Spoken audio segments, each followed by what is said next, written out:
Yemini, thank you for your time. We're going to fight for the next hour? I don't think so, unless you pick one. Do you reckon we'd agree on everything? Definitely not. I can guarantee you. Well, one thing that stood out to me, you're very critical of mainstream media, right? Yep. What are they, fake news media? I've spent my life in mainstream media, more than 50 years. If I wasted it, if I got it wrong.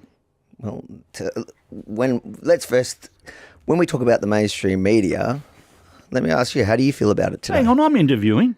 Well, the truth is, I think that you're the old guard. You're the old mainstream media that had, and let's put COVID aside, I think you lost the plot during COVID, but... we'll come back to that, yep. No, yeah, we can come back to that. But I'd like to, seriously. Yeah. But I think you have integrity. You're willing to talk to both sides. The fact that we're doing this interview now, uncut, proves the point. You want to know, the mainstream media, The Guardian, last week, I did this same sort of interview with a Jewish radio station, and The Guardian did an article the next day, because it was published on, and this I'm talking about in the last 2 weeks, this is the latest example. Yeah. They ran a story that they got emails from the Jewish community. I highly doubt anyone in the Jewish community, except the extreme fringe left, would write to The Guardian. But they said that they got emails saying that they did a long-form interview with Yemini about the book, and it's on the website. Yeah. And they reached out for comment from the CEO of the Australian Jewish News. How can you have that? What did you say?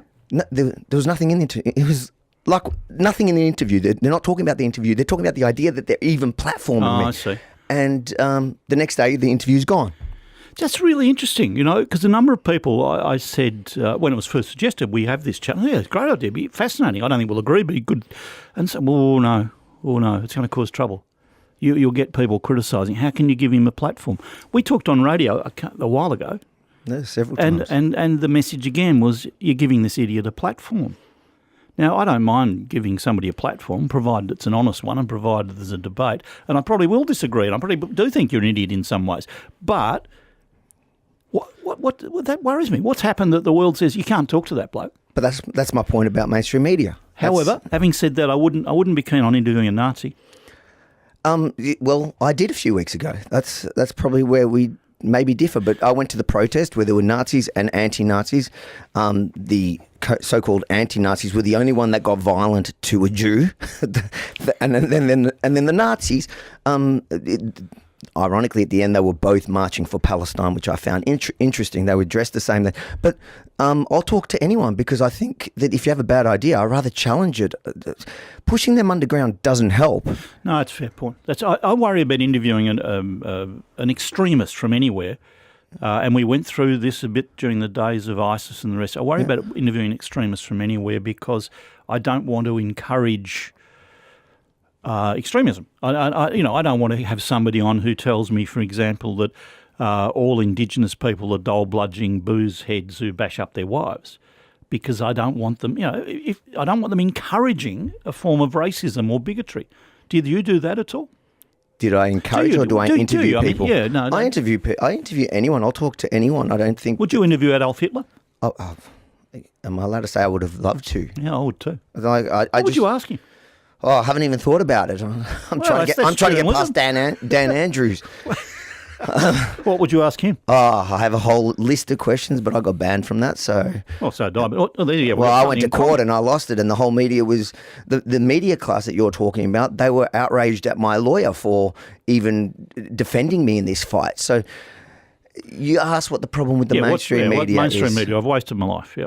No, I don't think you did. I think that we need to bring it back to what you represent, not in COVID again, but I think what you represent, the old journalism where you used to go out, look for the facts and then present them.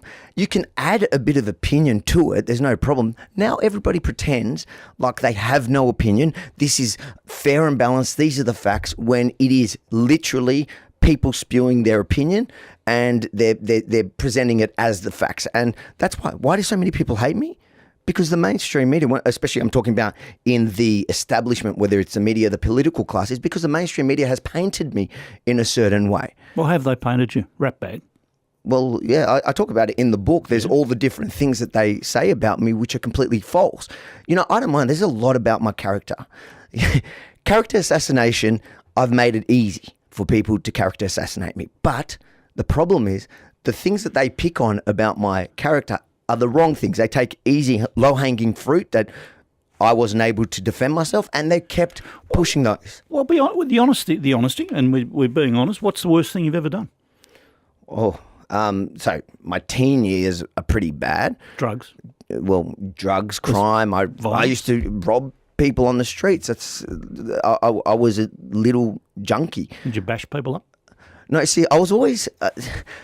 I never did, because I probably looked up to people that did, and I knew a lot of people that did, and I was there when it happened, but I didn't have the heart to. I've always been soft inside. So, I can tell you, I remember my mind looking at these guys and looking up to them and thinking, wow, how do you do that? How do you, without feeling Did you admire it? I did admire it. You wanted to be able to do it? I wanted to be them. I actually would ask them to inspire me and teach me how to do it, but I just could never do it. I was never that kid, and I'm grateful I'm not that kid. You still feel guilt about those days?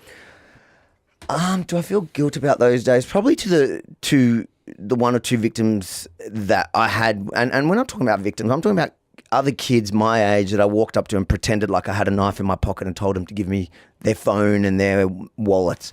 I do feel guilty. It's interesting. I haven't deeply thought about it. I would feel guilty, and I would love to catch up with those people today, and I guess I would apologise for that. Although if it had any effect, I imagine it would have. Well, they probably know where you are. They would. They were probably my neighbours. You address this in the book too, wife bashing. Yep. That's the biggest lie. That's the lie that the mainstream media ran. And you know, you did plead guilty. I pled guilty to a crime that I didn't commit, because our system, I think, is... Yeah, but you know, the jail's full of people who didn't do it. Yeah, and you know what?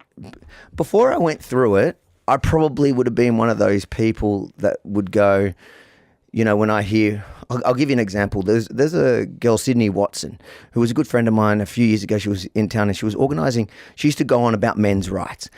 And I never thought much of it. I thought... If there's smoke, there's fire. If you're in court, if you're fighting, if you intervention orders, if you're fighting for custody, if they're saying there's probably something to it. Yeah. And she organised this rally, and she came to me. She goes, "Avi, you always do rallies, so can you help me do this rally?" It was not an issue I cared about, for the reasons I just mentioned. And it was a Wednesday, and she called for this rally, and by Saturday it was the biggest conservative rally I'd ever seen. And I thought, something weird is going on here, that on Wednesday, by Saturday, we had the biggest rally, so with the shortest amount of notice, and there was so many people on the streets. Now that I've lived through the system, and I realise, hold on, there is something fundamentally wrong here, where somebody like me, who never in my life has hit a woman, never would, that could then be forced to plead guilty because somehow it's they attach your kids to it.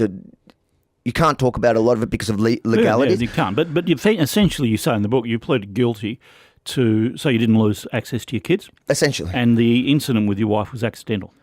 Absolutely. And you know what? On the day that I was in court for that, because obviously the media can come to those court hearings, there was an Age and a Leader reporter there. And the only one that ran it, the Age reporter came to me. I go, "Mate, I would love to defend myself. I can't."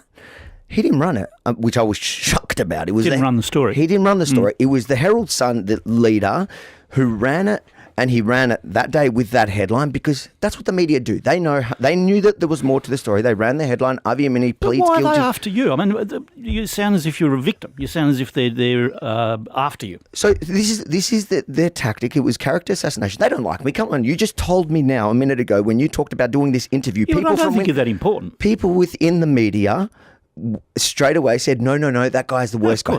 So they have. I've had a target on my back, and I've created sometimes a target. I take responsibility for that. But the point is that on that day, the one journalist ran it, and he ran it. It went so well for the Herald Sun because he ran that story, I think, 4 times in 2 years when at random times, tying me, the top 10 online influencers that were, taken down by the courts or something. And he knew that there was more to the story, but just didn't want to report it because it didn't suit his narrative. Why are you so important then, do you believe, to mainstream media that they want to... Are you a threat? There's a few reasons. Yeah, okay. Are you a threat? Is that it? Well, look, I don't think it's one big conspiracy. I think everybody has different reasons. I think, a journalist who's spent his whole life studying and trying to get into this industry then sees some schmuck who used to be a drug addict and then joined the IDF and then comes back, opens gyms, and then suddenly is doing their job more successfully when it comes to ratings than they are. So I piss them off. They, tall poppy syndrome. They'll want to knock me out. And I think that a lot of those reporters, that's what it was. The others, they just join in. It's a mob mentality. And I think some of them believe the rubbish that they say because they've read so many times. You know how many people have read my book now and said, I've received messages going, you know what? I actually didn't like you before. And now I realize, okay, and it was all based around the character assassination of the mainstream media. A rebel from the start, it's called. Well, you hardly left wing. I mean, do they resent you politically, but because you're a right wing? I think that certainly contributes to it. And I think, look, my behaviour in the beginning when I first started doing this probably wasn't very helpful. What did you do? I think the way I went about things and my confrontational manner and the way I spoke, it was a different era, and I was also a different person in my life. So I didn't help myself, and I didn't care. I think I wanted to go to war with the journalists I did. They just suddenly hit the jackpot when they had something they could use. I didn't mind till then, until they used that woman basher, because that's the worst thing. I don't mind you call me whatever it is that I am. But to call me personally something that I've never done and I stand against, that's hurtful. Interesting point. I won't call you what you are. You describe yourself. What are you? Describe yourself. An attention seeker. I think I make that pretty clear in my book. I'm loud, opinionated, but I'm actually quite caring. I'm often the opposite of what I'm portrayed as. What do you care about? What do you cry about? I care a lot about family. Pretty much every tattoo I have on me is about family. So family is really important to me. They make you cry? Well, you can go back to that period we're talking about. I think I cried. That I cried then, and I think that they definitely can. I think, I'm passionate about Israel. That's something that's been always important to me. So I can get emotional about that. That's an interesting point. I was talking to Joe Gutnick many years ago, and I said, "You're Israeli or Australian?" He said he's Israeli, even though he lived in Australia, made his fortune in Australia. You Israeli or Australian? I'm Israeli. If you look at my Twitter handle, that's Australian, Israeli. What country is your? Where's your heart? Where's your soul? I'm Aussie. My mentality is Aussie. I've got a bit of the rough Israeli, I think, to me, but I love Israel for, I grew up ultra Orthodox, and I remember and I can see it today, but I remember what it felt like to see anti-Semitism. And I don't like the word because it's overused by so many organisations now for their own benefit, but it's a real thing. And I grew up in a time where all the Holocaust survivors of the community were really a part of our community. My brother-in-law's grandmother, I used to spend, every Shabbat with her, and she would tell me the stories of the concentration camps. So it was something really close, and you always feel this sense of you want that safe place in case things happen. So, but I feel Australian in the fact that I grew up. I love this country. I think that I don't think it conflicts. I think you can be Australian, Israeli. I think that our moral thing is the same. It aligns. So you were targeted as a kid? Anti-Semitism? As a kid, targeted. I remember walking to shul. I wasn't in Orthodox. Pretty obvious. Yeah, yeah. I was. It was obvious. Gear and the, yeah. I remember walking to shul. It was normal to hear somebody screaming something out, "Bloody Jew" from the car. Or I remember one Christmas they said that it ended up being on a Shabbat. So I remember them screaming something about killing Jesus. It was just. Did it upset you? You know what? It was normal for us as kids. It was just normal. You just remember, but we lived in our own closed-off community, and when I left home, I didn't know anyone outside of my Jewish community. And when I say Jewish community, I'm not talking about. I didn't even know people from the more liberal Jewish community. I just knew people from the Chabad Lubavitch sect, and back then there was no internet, so you you can't just jump online and meet people. You had to physically go and do it. I'd like to get to when you left home, because you're very young. How old when you left home? 14. Ran away. Yeah, well, I was given, I guess I was given an option: religion, religion or leave. And I've never been someone to to cower to authority. So, Well, yeah, okay. Do you believe now? Are you a believer? in God, Yeah. not very much. My relationship with God is complicated. I think I respect everyone's right to believe in whatever fairy tale they want, as long as you're not imposing it on me or hurting me. How many siblings? 16. Okay. Which is the tradition, of course. What's do you get on with them still? I'm very close to everyone in my family. Are they still believers? Some of them, yeah, I get on with all of them. It doesn't. My good, family, you have really religious, ultra orthodox. Then you have, the gay, super liberal siblings. So it's my whole family is a broad spectrum. and they literally gay. Yeah. Yeah, okay. I'm not using that as a derogatory. No. I thought you might have meant. No. He's, Okay, I thought you meant for a moment hipster type. Okay, do you? And they don't reject you. They don't reject you for being attention-seeking troublemaker. no, in fact, I think my book became a bestseller because they all bought a copy. But it's not the Jewish way, and No. as I agree, a Jewish way is usually low profile.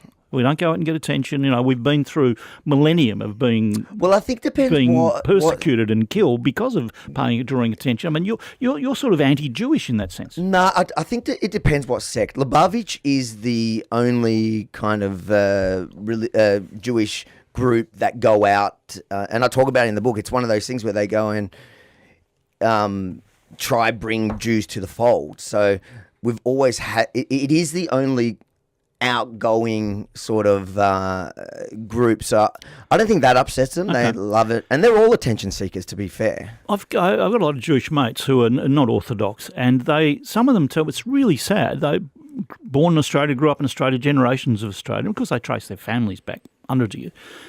But they don't feel Australian anymore, and they are worried about the level of anti-Semitism in this country to the point that they're worried about the future of their kids. Do you sense that sort of attitude anywhere? Yeah, I think it is. It is an issue. You can see the rise in anti-Semitism on both sides. My problem with often the Jewish community organisations is that they focus on one side of it. They focus on the neo-Nazi groups, which I think that they're a tiny group that are so easy to shame and embarrass by just showing who they are. I'm more worried about the far left, and then also Islamist groups that are growing in Australia. So the Jews copper from all sides. Define truth. Define truth. Facts. What's fact? Fact is somebody's interpretation often. No, So it you and I, isn't. yes, it is. You and I can see a horse riding down the middle of Collins Street for some reason, and both will describe what we saw. It'll be different. Yeah, but the truth is what it is. So you go get the evidence and you prove it. So we can both have an opinion of, or we could have seen something. You could think it's red and I can think it's blue. But the fact is, when we look at CCTV, it'll be red or blue, or it might be black, and we might both be wrong. So we don't broadcast or publish until we establish what colour it is. No. But we don't pretend that our word is fact. And, you see that a lot today. You've got these fact checkers. I'm in court with them at the moment. And it's the biggest joke. It is the biggest joke that they want to define fact. And you look at the government also trying to define what truth is through misinformation bills. And these are people that get things wrong more than me. The difference between me and the mainstream media is I'm honest about what I am and who I am and what I stand for. Our tagline is literally telling the other side of the story. I don't pretend that I'm just in the middle. I have no opinion. I have an opinion. But I'm going to tell you the other side of the story that they won't tell you in the mainstream media. Yeah, why should we believe it? You've got an opinion. You're coming from a particular angle. Why should we believe your version of it? Because the facts are the facts. So Well, my yeah, opinions are on top. So when I show you a story, when I present a story, the story is the story. I put my opinion on top. But when somebody tells you this happened to me, and you present the evidence of what happened, now you can come to whatever conclusion. my opinion might help sway your opinion, your where you land. But that's what the mainstream media do. Yeah, maybe, but that's manipulative, isn't it? That's manipulative journalism. This is the fact. These are the facts as you present them, and I'm not disagreeing. Mainstream media does. I do it myself, but I'm not sort of I'm not a reporter. I'm a commentator, with a bit of reporting thrown in, I guess, as the lines are blurred. But you are, in a sense, manipulating an audience by telling them your version of fact, your interpretation of fact, and your analysis of fact. Well, if we can agree that that's what the mainstream media do. Yeah, sure. So too often it's blurred. But so the thing, again, what makes me different is that I'm honest about that. I'm saying I'm telling the other side of the story. So if you want to hear a different perspective, the problem is you're getting fed all of that from that side all day. Here's one guy who's going to give you a counter version of it. Yeah, but it still comes down to why believe you and not The Age or the Herald Sun or Channel 9. Don't believe me. Watch both. Watch both and come to your own conclusion. I think that's not the modern world. I mean, you haven't got time. I think I approach things from a common sense perspective, from a conservative or libertarian point of view, and I don't deny that. So the problem is most people turn on the TV and they get sick watching because they watch an ABC report and they can see that it's clearly biased. And it annoys them. It angers me when I watch it because I'm like, I can see what you're doing there. Now, when they watch me, at least it's either the same story or it's a story that's being ignored by the mainstream media. So what do you want me to do? Not tell the story? I'm telling stories that are often ignored by the mainstream media and coming to my conclusions with it. So you can ignore that like I do when I watch the ABC and just listen to the facts of the story. Okay, let's face it. You said I lost the plot during COVID. Why did I lose the plot? You have a long list of, I don't know, I think you were part of the media class that were cheerleaders to the authoritarian response and the overreach that we saw, especially in our state. And I have theories as to why. They're not conspiracy theories, I just want to make it clear. I have theories as to why. I think there's a certain demographic of people that I noticed. It was almost easier. I imagine you were really scared of the virus. You're at a certain age. I'm not calling you old. No, of course, I'm more vulnerable. You're more vulnerable, and it sounds and self-preservation. So, and then on top of that, the downside of it didn't affect you like it did to some other people. You were still getting paid. You still were able to work, and I saw that also in the courts. I was in the courts half the time. Yeah, but you still haven't told me what I did wrong. What did I do wrong? You supported all those lockdowns. No, I didn't. You absolutely did. Fact wrong. I'm happy to be fact checked on this. The last lockdown, even the last lockdown you were supporting, I'm happy we can fact check this and then. Okay, well, I'll tell you what I believe. I believe the early lockdowns were necessary because we didn't know about it. We're getting these horrifying stories out of a place like Italy where you have a ventilator, you don't. We had no way of understanding or cope. Early lockdowns necessary. They went on too long. And the authoritarian nature of them was garbage. Towards the end there, I remember the 5K limit, which the government said the police had asked for. I had Shane Patton on, our Chief Commissioner. Why did you want that? Oh, I didn't. We weren't consulted. Truth. The government said the police wanted. The police said, no, we didn't. Yeah, of course I was scared of it. That's partly my age. I was scared for the sake of my audience. But to say that I didn't feel some empathy I'm not saying for the people on the line crying. I didn't say you didn't have empathy. I don't know how many times I said, look, I've got a job, I've got good money, I'm safe. I was out of town most of the time, even though I was broadcasting, and I had people crying down the phone at me. I'm in fact proud of some of what not all of it. I think I made mistakes, I agree with you there. Yeah. But I'm proud of what we did in holding hands, helping people through one of the great traumas of their life. Yeah, and I think you did good. I think you did do good work there, but I disagree with your version of. I think now all the media is starting to walk it back. You saw just this weekend, the Australian front cover is suddenly saying things that I got mocked a year and a half ago for saying. That's true. Crikey. So on the other side, they're also condemning the lockdown suddenly. If you want to consider them journalists, most of the mainstream media consider Crikey a reputable news source. But everybody's now walking it back. That's true. We were the same people. I was mocked by almost everyone for saying what you're saying now. So yeah, I think you got it wrong. I think the mainstream media, the difference between you and the mainstream, many of the mainstream media reporters, especially the ones I saw at many of these protests reporting, is I understand where you came from, and I think you came with integrity, and you came from, and I understood why. Well, what do you think was take me out of it, Yeah. what do you think was the motivation of mainstream media? Why do you believe mainstream media was part of this, and we won't use the word conspiracy, but this attempt to control people, to overreact? Why? Do you know, during the pandemic, through all that period, the mainstream media had more eyeballs on them than they ever do. Yeah, we did too. I did too. Media did. It was. So you reckon that's it it? was that a conflict they of wanted interest. audience, therefore they beat it up. Listen, again, it's one of these things that there's everybody. That's hard. Everybody has their own reason. I think there were a lot of opportunists during COVID, from governments. I'm not one of those people that subscribe to just this big cabal has set it all up to have. I do believe that there's forces out there that are a bit evil, but I think everybody on their own level found opportunities within COVID and took them, and the media very much so. This was the best time for media. Every single day, everybody was glued to the TV watching what's happening. Why else would that is the biggest conflict of interest? Oh, yeah. Look, intellectually, what you're saying is correct. But I have never seen a sign of that in this building, and as far as I know, in newspapers. In fact, the people I know who are my friends, I haven't got a lot of friends left in newspapers. But I'm a bit on the nose like you. That's probably it. There were here and there certain voices. And I'm not putting. I think I used to listen to you. I think through COVID, I probably swore at you a few times. Oh, a lot do. But and I know. But I think that the majority of the mainstream media, for whatever reason, and I don't know if the newsrooms were telling them don't, but they were being unfair. I saw you condemning the protesters.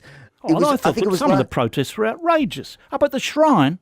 Yeah, but were you there? With the shrine, that's my... Sorry, were you there that day? Yeah, I was there at the shrine. Yeah, so I was covering that story. Yeah. And what I found interesting is, so Dean Lee would make a claim that they're urinating on the shrine, and everybody ran that as a headline. Did you see any evidence of that before running it? I quoted him. You quoted him. Yeah, I'm happy to quote the shrine, whatever his title is, ahead of some bunch of bozos storming around the street. Okay, I did see them jumping on the bonnets of innocent people on Westgate. There was a few, and especially on that day, that were bad. But the people, I was there at the shrine that day. There was always a handful of nut jobs, and that's every protest because it kind of attracts them. They want trouble.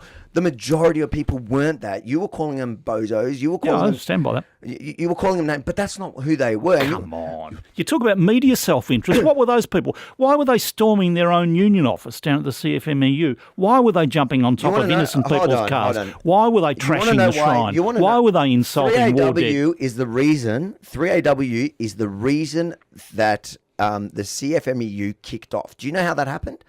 So I was there the whole day. Yeah. And what happened was John Sector wouldn't come down. He came down early on. And then they were negotiating at the front. I was there watching it.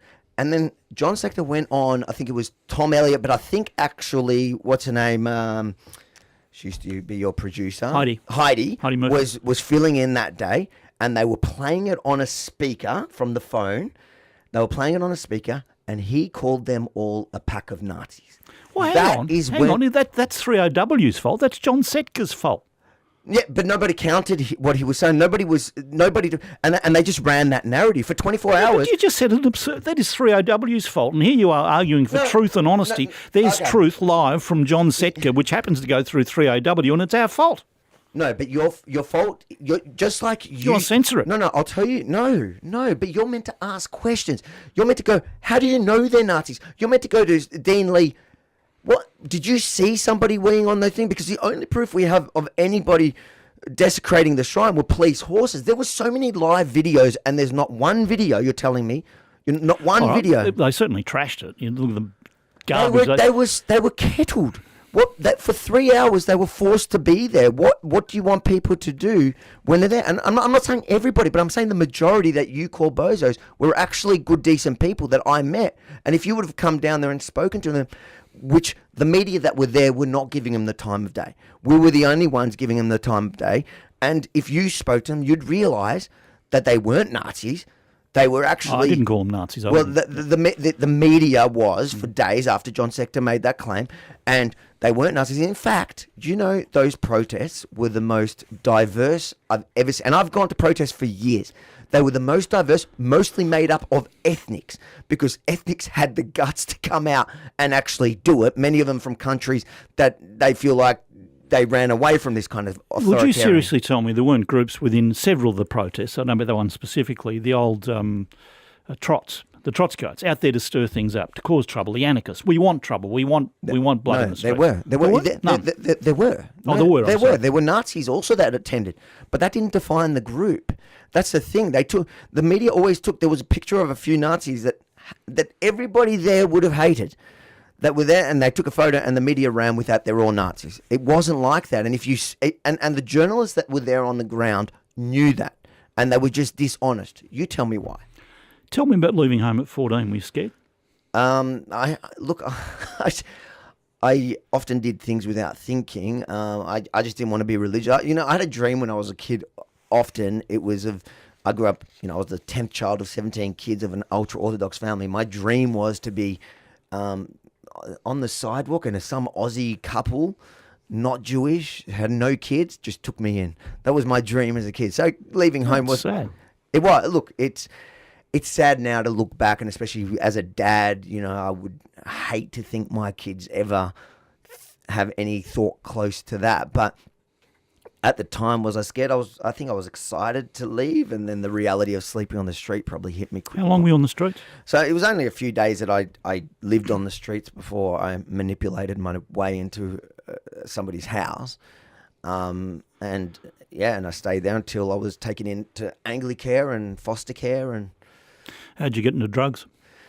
It's one of those things, I think, growing up with a warped moral compass where you think, breaking the Sabbath or eating pig is the worst thing you can ever do.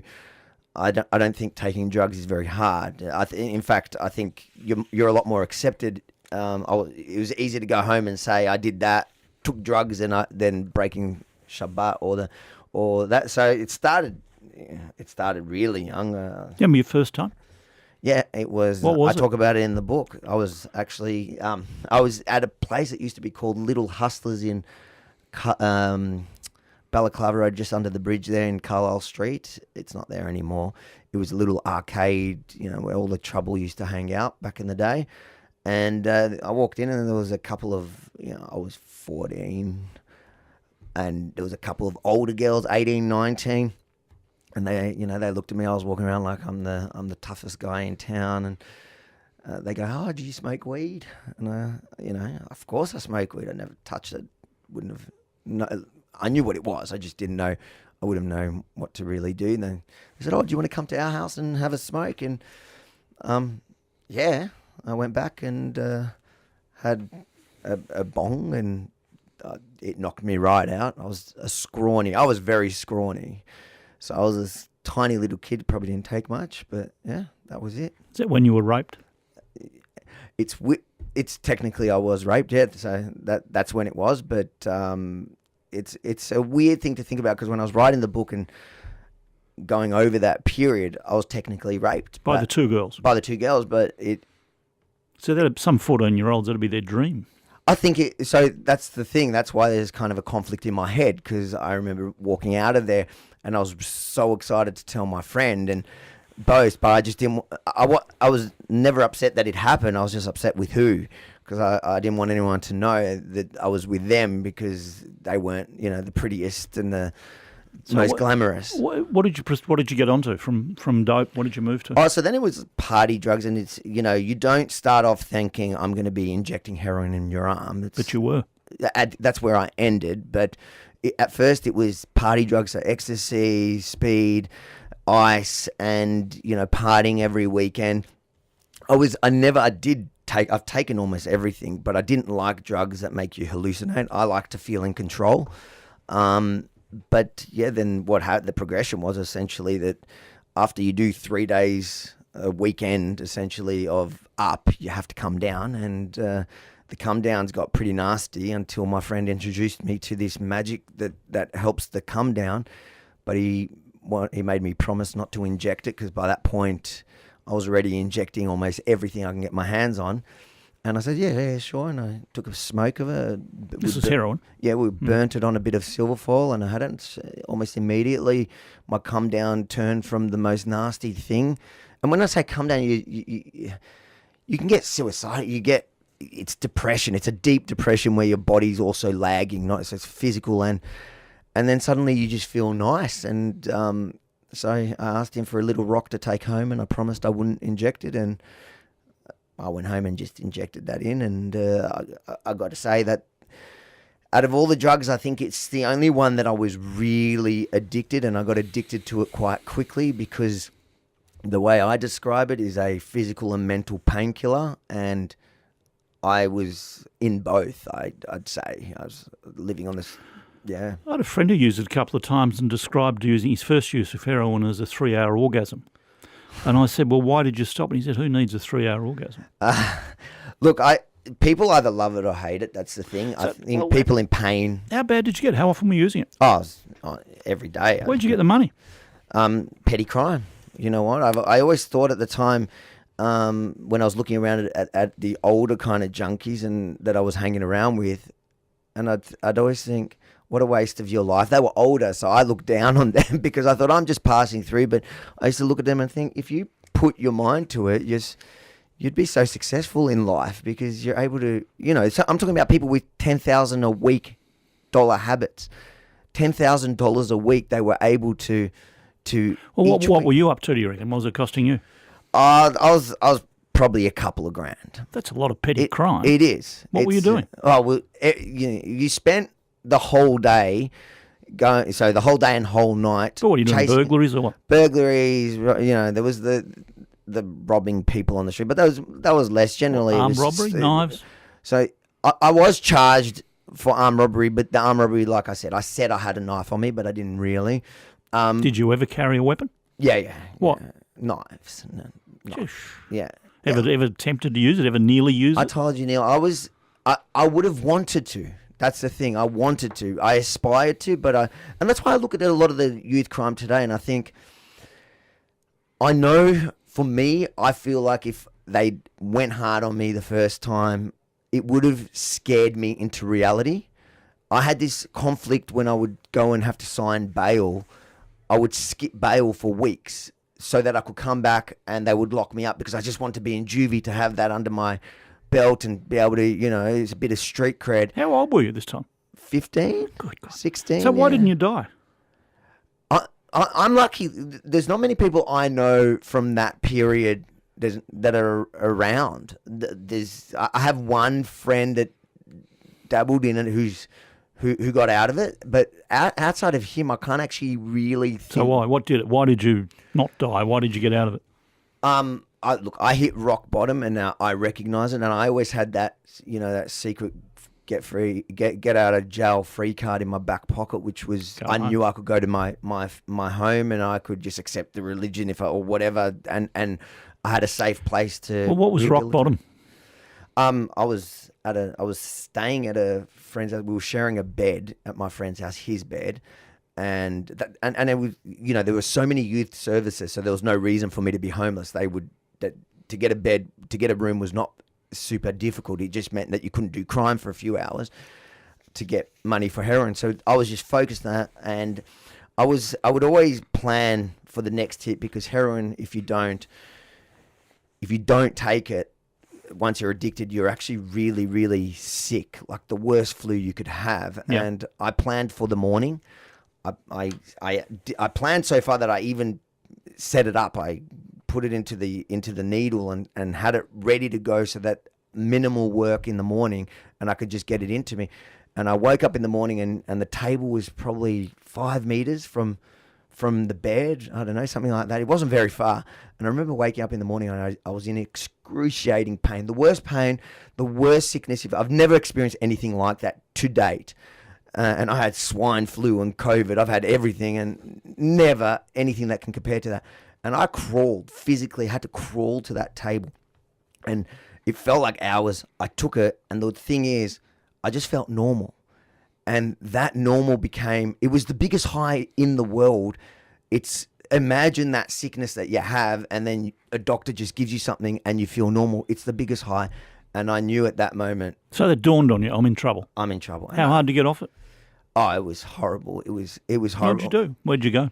So I went to my parents. Went home. But did you get help to get off it? Yeah, so I knocked on the door and my mum opened the door and I broke down. I've not many times I've cried, especially in front of him, but that day, and I would have looked really sick. I know I had big pimples, and it wouldn't have been a good sight for my mum. My dad came, and my dad back then was a bit fundamentalist religion, so he had to ask the rabbi if they're allowed to accept me. But the rabbi said, based on the doctor from the community came, he did a check, and he essentially said to them, the amount he's using. He's either going to be dead or in jail soon to sustain that. And life's paramount. They took me in, and that was the first. I'd been to rehab a few times, but it was court ordered. Have you used since? No, nothing. No. Well, you know, but as well as anybody, what an issue drugs still are in the community. What do we do about it? What are your ideas? How do we stop RV hitting drugs at age 14? Look, it's a hard one because I'll tell you the truth. You can't get somebody off drugs who doesn't want to get off drugs. And it's as simple as that. You know, people need to hit their rock bottom.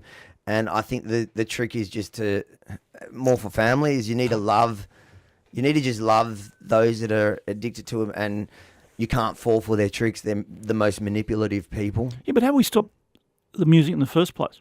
I mean, were you using it because you were tormented, or because you were lost, or because you were trying to be tough? Why the first time? At first it was, you mean the party drugs, why I started? Well, yeah, I understand the heroin, but the heroin was the downest. But yeah. Well, heroin was to get off the party drugs. And the party drugs was just, I guess, that's what you did. You go to parties and then somebody gives you MDMA and you feel that and you feel, wow. So is there any way that we can reduce the amount of drug problem by getting a message through to kids? Or are they just not going to listen? They might listen to you. Yeah, they could. Look, people have had me talk to their kids when they've had drug problems, and I don't think I've been super successful because, do you know, it's one of those things.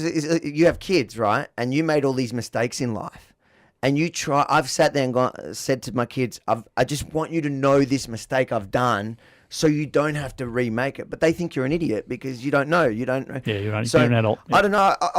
I'm happy to talk to people about it, but I don't have the answer. And actually, I need to correct something because I did tell you that I never took it again. There was one relapse, and I talk about it in the book, which was one time when I came back from the army, and that's where I died. And that's where most people overdose, is when they relapse. So why didn't you die? Luckily, my friend called the ambulance and they gave me Narcan and so there Probably was one. I didn't want there to be something. Well, you've had a couple of near-death experiences. There was the overdose, the heart attack. Any others? Probably the armies. We'll get to the army in a moment. Heart attack. Tell me about that. It's a cardiac arrest. Well, I learned back then that it was right before COVID, and I learned then that they told me that one of the main causes of death for healthy, fit men under 40 is sudden cardiac arrest, which often they can't even explain. With me, they came to the conclusion that I just spent probably the 2 years, year and a half, most stressful year and a half of my life. So, yeah. And why? How were you saved? My wife walked in, and so I told her I had an interview at 3 or 3:30, and I told her I'll get up at 3 or something, and she's a hairdresser, so she was doing her thing, and then came in and called out my name. She thought I was bantering. I was joking around by laying there kind of dead, and she realised quite quickly that that wasn't Were true. you actually dead? Did you stop Yeah, bleeding? so they said, 5 minutes. What's on the other side? Yeah, that's what my stepson asked when we got back to from the hospital. And I said I didn't see anything. And he goes, well, obviously you didn't see the light because there's no way you're going to heaven. Oh, that's good of you. Is he right? He was how old is he? He would have been, that was 2020, so he would have been 9. Is he right? Probably, if there's a hell, I don't know. Yeah, you know what? I pride myself in being self-aware. So most people probably think they're good people. I pride myself on being self-aware. I think I'm a pretty good person, but my faults. It depends which religion is gatekeeping that heaven. How did you have surgery?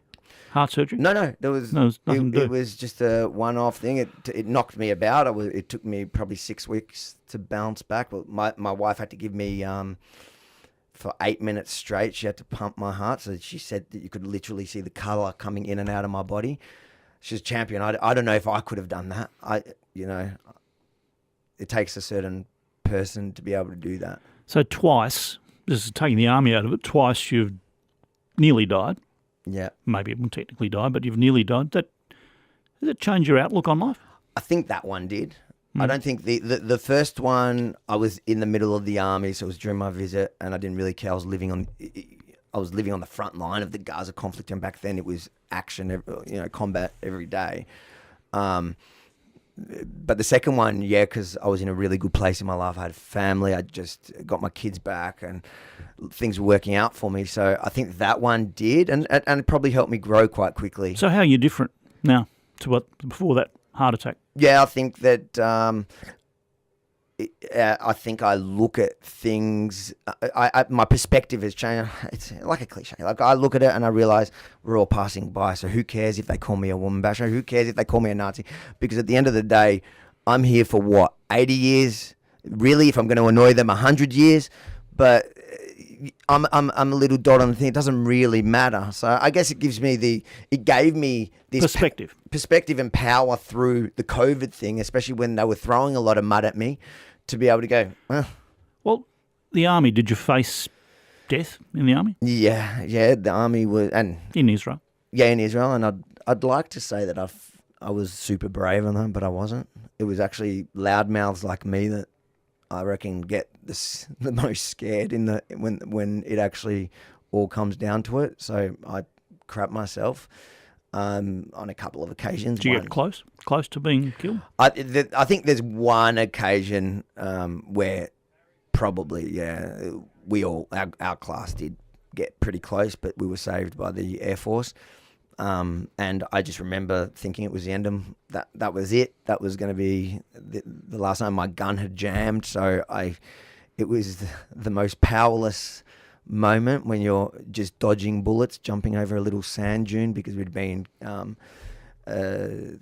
ambushed from in front, and then behind they'd set us up, and I was just, my gun had jammed, and all the soldiers after were making, for the rest of my service, it was kind of this joke about the way because I was screaming in every language at my stupid M4 American-made piece of crap, and I was saying in Hebrew, I cleaned this bloody thing, I don't know what's wrong, and it became kind of the company banter that we had, but it was scary. I wouldn't claim that. There are superheroes though, that people that I found in the army that are really quiet and in the moment. I think my wife would be that. Did you get a buzz out of it? Because I know a few of the VC recipients in recent years I've got to know, and some of them have said that going into combat was a highlight in life. I think as a soldier, that's what you look forward to, and even coming out of it that day, I would have wanted to go back in, but that's why you're a soldier. If you've signed up for that, that's what you want. And it's unfortunate. I watched today where journalists judge what goes on in combat from the comfort of their desk. You're talking about Ben Roberts-Smith. Yeah, I'm talking about situations like that where you can easily judge everything, and I don't think it's fair. I think, I would like to see journalists that report on combat having had been there as well. Have you killed people? In my service, there's there are a couple of incidents where I don't actually know because we're all engaging, so we don't know who, and it's probably better for me now. Back That'd be hard to live with them. I think now, then probably less. But back then, you want the X on your gun. That's what you carve in an X if you kill somebody. If you kill a terrorist, yeah. Did you have any X's on your gun? No, because it wasn't confirmed. Yeah, well, you don't. The kills were confirmed, but not by. So a kill would be if it was clear to you. But today, I'd probably struggle. I think today, my perspective, even on that conflict, is different than what it was back then. What did the military teach you about life? Or being in action? It told me you sometimes have to listen to orders. I was not somebody that could take orders, but it also taught me that even when there are orders, everything's a system, and you can play within that system. So you could even the military. I was still me throughout it. And why did you do it? Mixed reasons. I always wanted to do it. I had older brothers, obviously my mum's family, but I was in rehab at the time from when I'd hit rock bottom, and I knew I had to make a real change and had to get out of here and get away from my friendship circles, and I signed up from self-imposed rehab. They can't have been too choosy. Did they know you'd been in rehab? Did they know you'd been an addict? No idea. No. So did you con them? You're a con man, really, aren't you? Yeah, well, you are. I mean, at school you used to pretend to faint. Yeah. So you get out of class. When I was giving this to the editors, I said, "Do you think it comes across that I'm this con man?" Well, you are. And I think I've been able. I hope that's not what people get out of my book, because I think I've learned to adapt to situations really well. Hang on, you pretend to faint in school. I think, but this is all attention-seeking behaviour. Yeah, and it gets out of class. There's a couple of other ones in there where you just. Oh, that's right. And you go to Thailand to avoid join the army, and then you con your way back into the army, and you're not punished. About. So, yeah. How did you do that? You've been AWOL for what, a month or something? No, 3 months. 3 months, and then you suddenly turn. Oh, I'm back. Yeah, and everybody thought I was going to get slaughtered. It's in the unit I was. Everybody, the military court hearing every Monday is quite a long line, but everybody was just more focused on my case because I was this crazy Aussie. I think they thought I was crazy for even coming back, because now you got to face the music, and I did con my way out of it. But I think one of my strengths is that I'm good with people in person, and I guess this is not helping my situation. You're not denying you're a con man. I'm not denying that through life I was able to work read my book and decide. Have you ever been a salesman? Because you'd be a good salesman. I did have a little short stint. What were you selling? AAPT door knocking back in. How'd you go? I was pretty good, but yeah. I don't know. I was pretty good. It was door knocking, and I was actually in the western suburbs of Sydney. And I think the only kind of memory I had was, "Oh my God!" I'd knock on the door, and they'd go, "Oh my God, cuz what national are you?" And I go, Israeli. And they say, "Oh, we're basically brothers." The kind of brother that doesn't want to walk in front of you.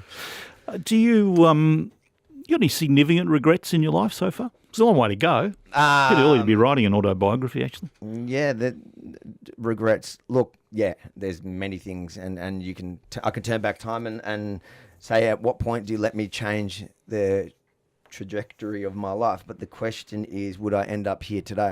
I'm the proudest I am of myself and the happiest I am right now. So I wouldn't want to change this outcome, but there are certain points if I cannot affect this outcome, there are points that I would go back and change for sure. Some of your work it humiliates people at times, doesn't it? Yeah. You feel sorry for them? Do you feel any regret about that? Any guilt about that? Depends. Was anybody fair game? I don't think anyone's fair game. I think if somebody's at a protest, they're fair game. I don't think, and I think this has evolved over the last few years, but I don't think somebody who's just out on the street alone, I don't think they're fair game. I think if they're standing for something, but one stands out to me. I think it was in Sydney. There's a bloke who's had a go at you when you're doing something, and he's walking past. Yeah. And he said something offensive. He obviously knew your face from seeing your work, and you chased him with a microphone, and you quizzed him and you You humiliated him. Yeah. And you can argue he deserved it, but you humiliated him. He couldn't answer it. He tried to keep walking, and you pinned him down and tried to get him to answer. And I looked at that and I thought, well, I'd love to do that to a politician. I don't know if I want to do it to some poor bloke who's walked past and just had a go at me. Yeah, well, see, maybe that's where we differ. The point of that was, for me, firstly, if you're going to attack me, which I have thick skin, but at least be willing to back it up. But it's an unfair fight. You've got a microphone and a camera. They're pretty powerful weapons. Yeah, but he picked on me while I was doing that. So he picked a fight that he thought he could win and he lost. But I think also for me in those situations, it's important to show people these are people that hate me and they don't even know why they hate me. And then when you push them to, and as somebody that gets a lot of hate, then I think I need something to stand. I deserve the right to stand up for myself in situations like that. And I think if you're gonna go around spewing hate, because that's what a lot of people say about me. I walk around spewing hate. I don't. What do you hate? What do I hate? Liars. I hate people who lie. That's probably my biggest hate. Maybe the segue's here. Reaction on a couple of people. Daniel Andrews. Yeah, that works. Yeah. Yeah, look, I think that's one thing we might agree on, Daniel Andrews, and we probably both have a little disdain for the fact that he'll do anything to avoid either of us. Probably you because he's scared of you, me because he thinks he's better than me. But John Pesutto? John Pesutto is a coward. I think he's gutless, and I don't think he'll ever win. Moira Deeming? You know what? I think she's brave. Anthony I think she's. Yeah. Anyways, go on. Anthony Albanese? Embarrassing. Why is he embarrassing? You know, he's the next subject of my podcast, by the way. Oh, say hi. Oh, well. I think that if you always have to fall back on. This is my perspective. If you always have to fall back on, so often have to fall back on the fact that you're raised by a single mum, to me that's the sign of somebody without substance. You know how many points in my life I have that I could fall back on to use, and I've never spoken about them till today. Peter Dutton? I think he's going to regret his leadership later, a bit like Tony Abbott. They're all these liberal leaders that get there that are half decent. Well, is there a leader in the country, in politics or elsewhere, you respect? No? DeSantis, I kind of respect. My siblings all live in Florida, and they were mocking us through to our 5 siblings and nephews and nieces. But nobody in Australia? In Australia, no. There's a couple of MPs that I think are good on them, but not somebody that I see can be a real leader. But you make it clear in the book you would not get. Well, you did run as a candidate in the state election, but you wouldn't get back into politics. No, you don't want to be. You don't want to be a leader. Why do you hate it? Oh, I felt like it was selling my soul, and I hate liars. Did I tell you that? But you see, the difference with media is it's all, and I live this way: all care, no responsibility. You and I don't have heaps of responsibility. We can care about things and thump the table and I can have opinions and say, you got to fix this. In the end, no responsibility. Are you telling me politicians have responsibility? They should have. But they don't. They don't. What's the difference? Where's the world going? That's from my perspective, it's. I think on one level it's going to a darker place, and the fact that you can see.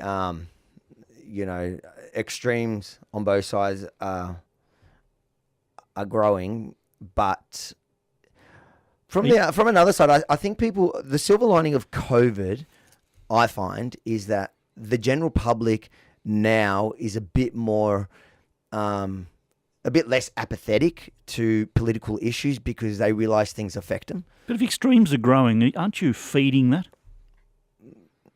Not really. Look, the culture wars are raging, but when I talk about extremes, I'm talking about extremism in the real sense. People call me a Nazi. Those are the people that are actually feeding it. Those that minimise what real extremism is by putting anyone with an opposing view into that basket. You're an extremely powerful person. How many followers have you got? You're just stoking my ego. No, that's right. No, it's too late for that. But you are. How many on your various platforms? Well over 1 million. Oh, yeah, probably a couple million. Couple of million people. listening to you, watching you, taking you Imagine seriously. a little. That's it. Now you're answering your first question from the beginning of the interview. Why the mainstream media hate me so much? I took many eyeballs off them through COVID. Show me journalists who walk the streets and people walk up to them and say, "Oh, thank you for your work." I get that. Maybe you get it, but I think journalism's about words. Do you care about words? do I care about words? You know what? The first time I had to really care about words was writing that book. That was a painful year of my life. But you know Hemingway, though. no, I'm not. I'm not a writer. I'm a kid that dropped out of year 8. Well, how did you find the book? I found it readable quickly. It was a quick read. That's not what you said off air. Did you enjoy it? I enjoyed it. Sorry, you wanted me to say it. I want to review that. I enjoyed the book. And I think it's a good read. I wouldn't argue about that. It's not brilliantly written, but it doesn't have to be. It's raw. It's real, and I don't doubt it's honest. That's what I don't like some of what it says, but I don't doubt that that's you. And I think this. That's all I want. Interview has confirmed it. I mean, you're very much what comes across in the book. Avi, go on, plug it. Avi Yemini, a rebel from the start. Rebelfromthestart.com is where you can get the book. My boss is going to be very happy with that. Do you think you're a bit mad? Am I mad? Define mad. Different. I've seen what normal is. I don't want to be that. What's normal? I'm normal. I don't think you're normal. No. The normal today is accepting ideas that make no sense. The normal that we're making today is ridiculous. So why do you get up in the morning? Feed the family, have some fun, change the world. Why do you get up?